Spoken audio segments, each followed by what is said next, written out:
I said, I don't know what's wrong with me. I'm having all these weird symptoms. He said, I believe you.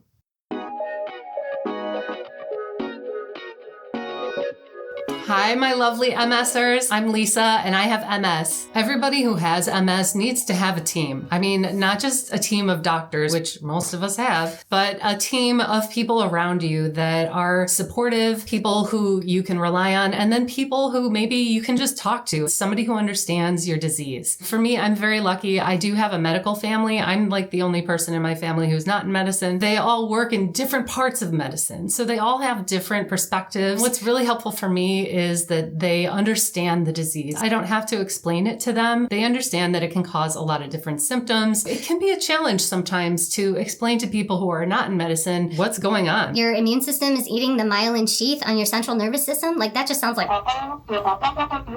It's just kind of in one ear and out the other for most of us in the beginning when we were just learning about it, but also when we talk to our friends, this stuff is really abstract. It's so hard to explain to people what's wrong with you. Now, for me, I didn't get diagnosed right away when I started having symptoms. I had Lermite sign about 12 years ago. Lermite sign is when you move your neck down and you feel sensations in your body that don't make sense. A lot of people, when they look down, they will have a sensation in their arms, and they'll get tingles and stuff like that. For me, when I looked down, it's kind of an unusual presentation, but I would get this tingling in my feet and my lower legs, and it started getting worse. It would get worse after I would exercise. And then it started getting worse like when I wasn't exercising and I would feel it at night.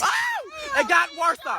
Now this happened 12 years ago. I was very active. I was doing Zumba classes and I was also doing strength training classes. So I was like really active. Having ascending, meaning it comes up from the bottom, having ascending tingling and numbness is a really scary sign. So I immediately went to the doctor and they referred me to a neurologist.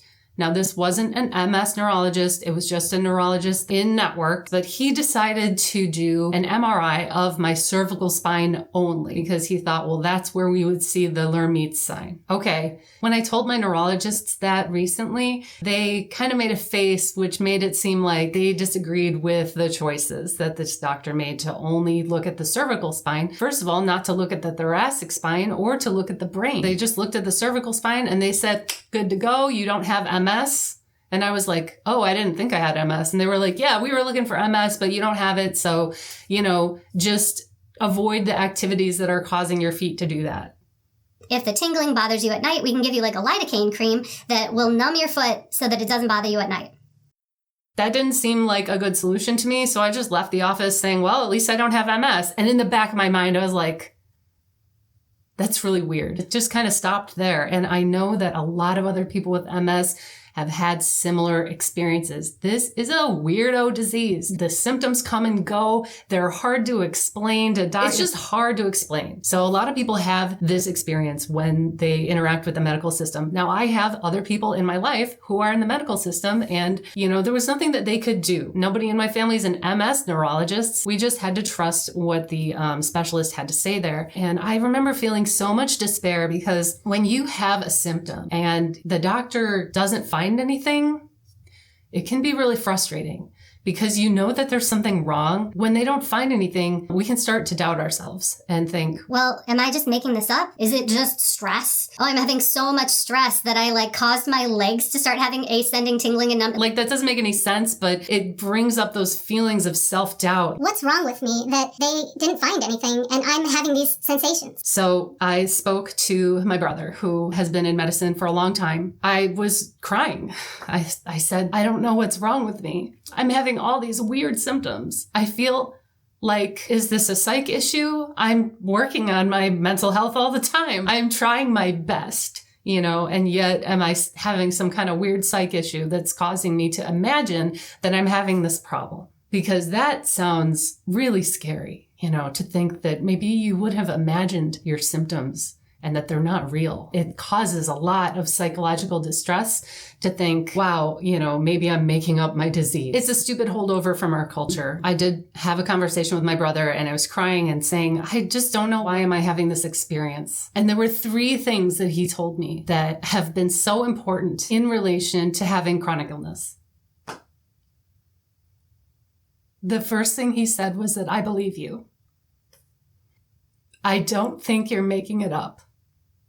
This is so helpful because it's someone that knows me, that has confidence that it would be out of character for me to just make something like that up. It meant a lot to me just to hear from someone who knew me. I don't think you're making it up. I think this is really happening to you. And I believe you. There are other neurologists, physicians that are on this app and that they say that a lot. Dr. Boster is one of them. He says, we believe you that you're having the symptoms. Just because we don't see it on the MRI doesn't mean that we don't believe you. The MRI is not you. That's just a black and white picture that we can look at. That's the best we can do. But if you're telling me that you're having these symptoms, I believe you. And that is very powerful for those of us who've had freaking weirdo symptoms that we just can't explain and don't understand. The second thing he told me was that it's good that you got a negative result on your tests. Now, we know now that actually, if they had done more extensive testing, that it would have maybe showed something positive. Maybe. He said, it's good that you didn't get the diagnosis because you don't want to have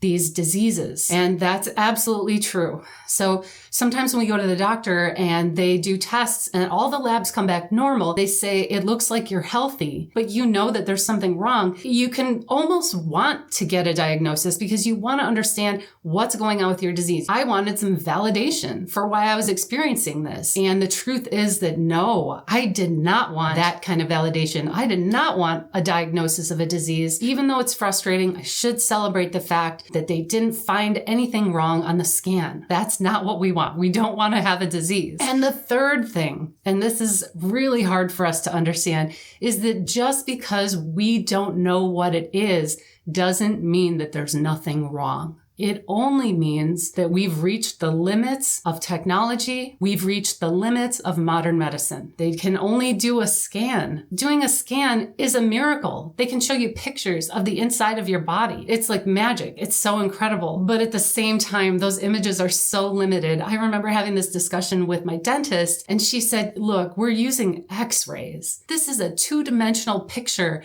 of a three-dimensional object that has bone, tissue, blood flow. If we're looking at a black and white two-dimensional picture of your tooth, we're doing our best here, but there's kind of some limits to the right kind of imaging to use. And she's absolutely right. Sometimes we have a symptom and the reason that they didn't find anything is because they just don't have the technology yet. 25 years ago, we didn't have the same MRI technology. Some things weren't showing up on scans. 25 years from now, maybe we'll have even better technology. The basic message was, just because we didn't find anything doesn't mean everything's fine and there's nothing wrong. Clearly, you're having neurological symptoms. There's something going on, but we just don't know what it is. And it's not because we don't care. It's not because we're idiots. This is the tech that we have. Sometimes it's extremely unfair. There are certain diseases that maybe deserve to have more research. For whatever reason, we just don't have the technology right now and we're not able to see what the problem is. I'll go ahead and recap those things because I think they're so important. One is that we believe you. We think you're really having an experience. Yes, you are believed.